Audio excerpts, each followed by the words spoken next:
नमाज की सुन्नत नंबर 16, हाथ घुटनों पर रखते वक्त उंगलियां कैसे रखें।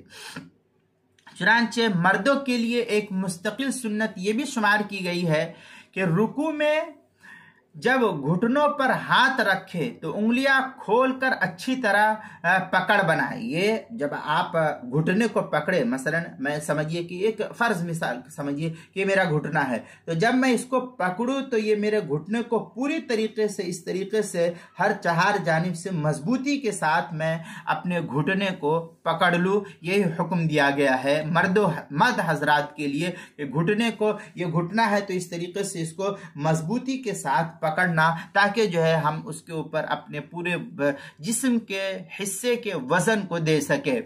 अलबत्ता औरतों के लिए उंगलियां मिलाकर सिर्फ हाथ रखेगी, हाथ को रखने का हुक्म है कि वो हाथ रखेगी, पकड़ेगी नहीं। वो सिर्फ इस तरीके से अपने हाथ को सहारा देकर के ऐसे रखेगी। मर्दों की तरीके से इस तरीके से नहीं पकड़ेगी, बल्कि सिर्फ इस तरीके से हाथ को रखेगी। चुनांचे हल्बी कबीरे में है हालकौनुहा मुफर्रजन असाबिया हुआ है सादिस आशरुहा, ये हल्बी कबीरी के सफ़ा 382 पर नकल किया है। फतावा शामी में है अन्नल मरआ तज़उ यदुहा अला रुकबतिहा वज़अन वला तफर्रुजा असाबियाहा कदा फिल मिअराज वगैरह जो है इबारत नकल की है फतावा शामी। जो ज़करिया बुक डिपो देवबंद का हिंदी नुस्खा है उसकी दूसरी सफ़ा 173 और बदायुस सनाए उसकी पहली सफ़ा 487, किताबुल मसाइल उसकी पहली सफ़ा 343 पर इसको नकल किया गया है, वहां भी देख सकते हैं।